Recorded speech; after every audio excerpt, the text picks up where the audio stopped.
Hello प्यारे भाइयों और बहनों, आपका महर टीचिंग में स्वागत है। हम पुनर्जागरण जो विश्व इतिहास में पढ़ रहे थे, इससे पहले उसकी कुछ परिभाषाएं बताई थी आपको। अब पुनर्जागरण की जन्म स्थली जो इटली थी, उसके क्या क्या कारण थे, ये अभी 2 पेज के नोट से आप देख सकते हो। एक पेज यहाँ है और दूसरा पेज यहाँ है जो इसके कारण बताए हुए हैं, ये देख सकते हो आप।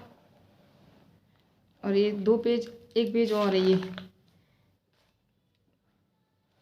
यहाँ तक सारे पेज हैं, आप देख सकते हो। फिर मानवतावाद जो पेट्रॉक का था, वो नेक्स्ट में हम पढ़ेंगे। और मैंने कहाँ से नोट्स बनाए, अगर मेरा वीडियो नहीं देखा हो तो वो नेक्स्ट वाली वीडियो देख लेना, वहाँ से मैं सारे पॉइंट मैं आपको बता रही हूँ। और एनसीईआरटी बुक अगर आपने नहीं देखी हो तो देख लेना। ये देखो, ये एनसीईआरटी की बुक है, विश्व इतिहास। और आपको सिलेबस भी बता दूं मैं आपको। ये टॉपिक हमारे चल रहे हैं, विश्व इतिहास, विश्व की प्रमुख सभ्यता नहीं, हम पढ़ रहे हैं यूरोप में पुनर्जागरण और औद्योगिक क्रांति, फिर विश्व में राष्ट्रवाद वगैरह सब पढ़ेंगे। और यहाँ तक मैंने आपको नोट्स बता दिए थे। ये टॉपिक है हमारा। और यहाँ तक नोट्स अभी यहाँ से स्टार्ट होगा। पुनर्जागरण की जन्मस्थली इटली है ना, यहाँ से स्टार्ट हो रहा है अभी। तो इससे पहले हमने क्या क्या पढ़ा था वो आप देख सकते हो। इससे पहले हमने पढ़ा था कि जो पुनर्जागरण स्थली है ना, जन्मस्थली इटली है। और वैशाली में जो हुआ था ना, वैशाली था ना, उसने क्या कहा था, ये हमने देख लो आप खुद, कि जो बौद्धिक और सांस्कृतिक आंदोलन था ना, वही पुनर्जागरण था। फिर उसके अंदर रेनेसां शब्द फ्रेंच भाषा में उपयोग हुआ था। फिर स्थापत्य और मूर्तिकला के रूप में वैशाली ने 16वीं शताब्दी में इटली के रेनेसां शब्द का प्रयोग किया था। स्थापत्य और मूर्तिकला में आए परिवर्तन को ही उन्होंने सर्वप्रथम शब्द रेनेसां शब्द का प्रयोग भी वैशाली ने किया था। उसके बाद किया था दिदरो ने किसके अंदर किया था, दिदरो ने किया था साहित्य और कला के क्षेत्र में। दिदरो ने 18वीं शताब्दी में किस में किया था, 18वीं शताब्दी में कला और साहित्य के नवजागरण हेतु रेनेसां शब्द का प्रयोग किया था। उसके बाद सांस्कृतिक नवजागरण का शब्द किसने दिया था, फिशर ने लिखा था, सांस्कृतिक नवजागरण कहा था। तो फिर अब पढ़ते हैं पुनर्जागरण की कुछ जो नेक्स्ट वीडियो में मैंने पॉइंट दिए थे ना, वो मैं बता रही थी। अब स्टार्ट करते हैं, इटली में क्यों हुआ। तो इटली मैंने आपको फर्स्ट वीडियो में बताया था, मैप के अनुसार के इटली था ना, वो भूमध्य सागर के बीच में था बराबर। तो कुस्तुनिया पे जब अधिकार हो गया तो वो स्थल मार्ग हमारा बंद हो गया था। जो यूरोप का जो यूरोप में जो होता था ना व्यापारी मार्ग, स्थल मार्ग, वो सब बंद हो गए थे। जिससे क्या हुआ कि वो बात नेक्स्ट वीडियो में अगर मैं आपको मैप से समझा सकूँ तो आराम से समझाऊंगी। अभी आप सारे ये पॉइंट है ना, नोट्स ये लिख सकते हो।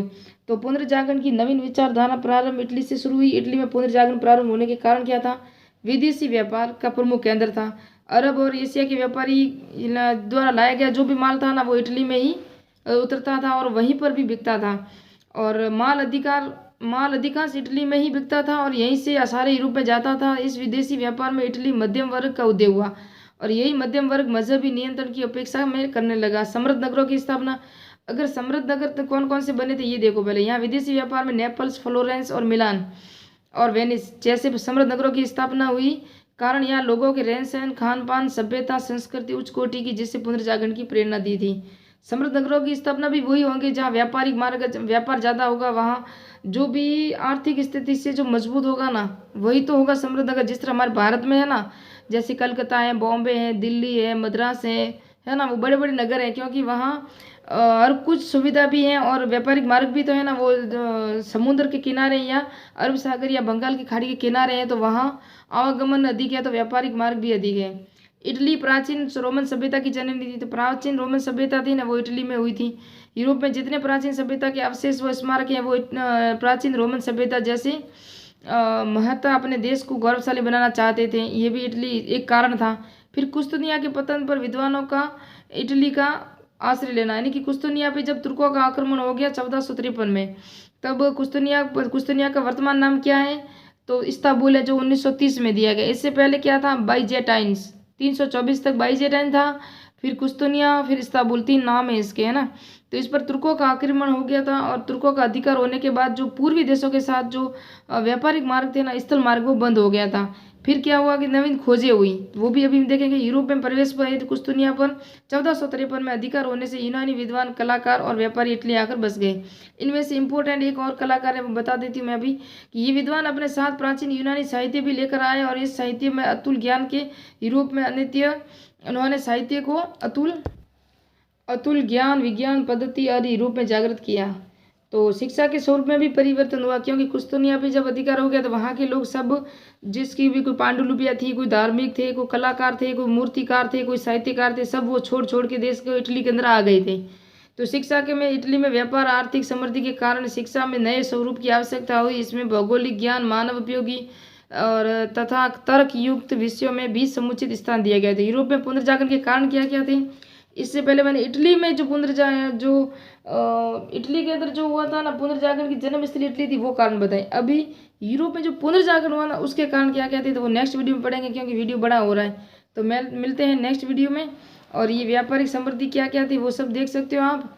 और यहाँ से एक और आया था, वो क्या कहते हैं, ये देखो, अरब या वासियों 15वीं शताब्दी के मध्य जर्मनी जो जोहान्सबर्ग गुटेनबर्ग नामक व्यक्ति ने एक टाइप मशीन बना दी थी। जब कुस्तुनिया पे जब आक्रमण हो गया और अधिकार हो गया था ना, तब क्या हुआ था पता है, एक अकेला कॉर्डिनियल एक बेसारियो था ना, कॉर्डिनियल बेसारियो, उसने 800 पांडुलिपियों के साथ इटली पहुंचा था। वो कहाँ से, कुस्तुनिया से पहुंचा था। तो मिलते हैं नेक्स्ट वीडियो में, और पुनर्जागरण के होने के कारण क्या क्या थे वो पढ़ेंगे। इससे पहले इटली में होने के क्या कारण थे वो मैंने अभी बताए हैं। तो मिलते हैं नेक्स्ट।